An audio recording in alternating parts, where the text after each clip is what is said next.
See, a lot of people, because they don't want to make any mistakes, it takes us to the next level. A lot of people don't want to fail. Fear of failure, fear of success, and guess what else? Fear of the unknown.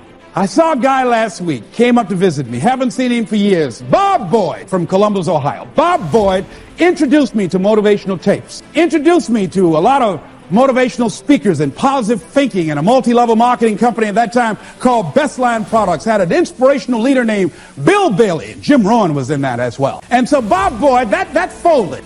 But here's what about Bob Boyd, why I was interested in seeing Bob last week that drove up from Columbus. Bob Boyd, that I know has been involved, personally I know, and I've been involved in business deals with him. Bob has had at least 30 failures that I know, 30 business failures since I've known him, since 1972. Incredible. So I wanted to hear this deal that Bob is bringing me. Les, I've got to talk to you. So he came in the traditional Bob Boyd fashion. Hello, Les, how you doing? I said, fine, Bob. I wanted to know if Bob had lost in his fire, steam, had life beaten his dream out of it. Bob said, Les Brown, I've got a deal. You know, you get exposure to a lot of people. Man, I've got a deal. I'm thinking, does he want me to join Amway? What is this? Man, I've got something going. Man, this thing, man, Les, it's a money machine. I said, tell me about it, Bob. But here's what was going on in my mind. Bob didn't mention anything about all the losses, deals we'd lost some money on. It never came up in conversation. It was like, this is the first deal he ever brought me. I said, what courage? You know what Winston Churchill said? You know what Winston Churchill said about courage, Pat? He said, courage is the ability to go from failure to failure without losing enthusiasm.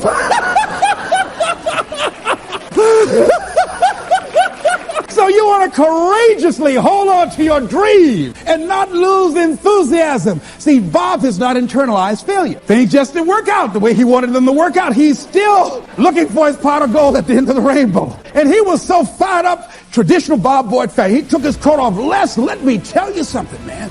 You've got to see this deal. With the things you're doing, you're now on PBS. Les, you'll make a fortune. Man, I just can't wait to tell you about it. I said, tell me, Bob, tell me. When he got to talking, I said, Bob, I want to be a part of it. He said, now explain to me what I just told you. I said, I don't know what it is, but I want to do it. I want to do it. I didn't even know. See, you get fired up about something. People will come to see you burn. They want to go too.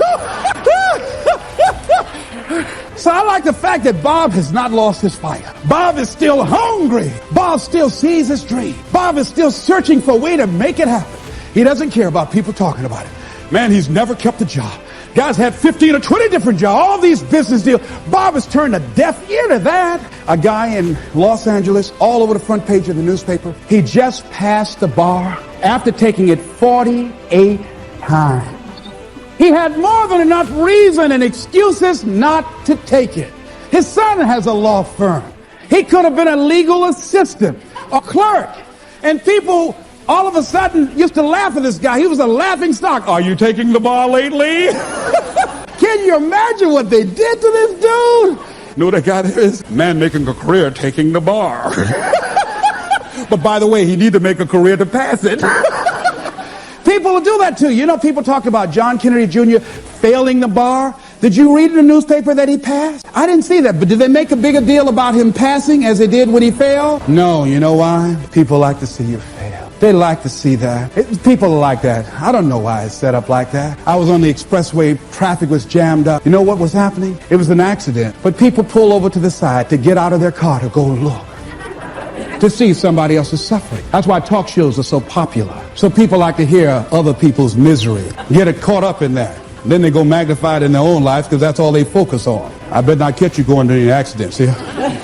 Bob Boyd went to conquer his volcano like that gentleman who decided it doesn't matter how many times I fail. I'm going to courageously pursue it. I don't care what people say. I don't care what they think. This is something that I want that gives my life meaning and value. You got a volcano like that in you somewhere. There's something.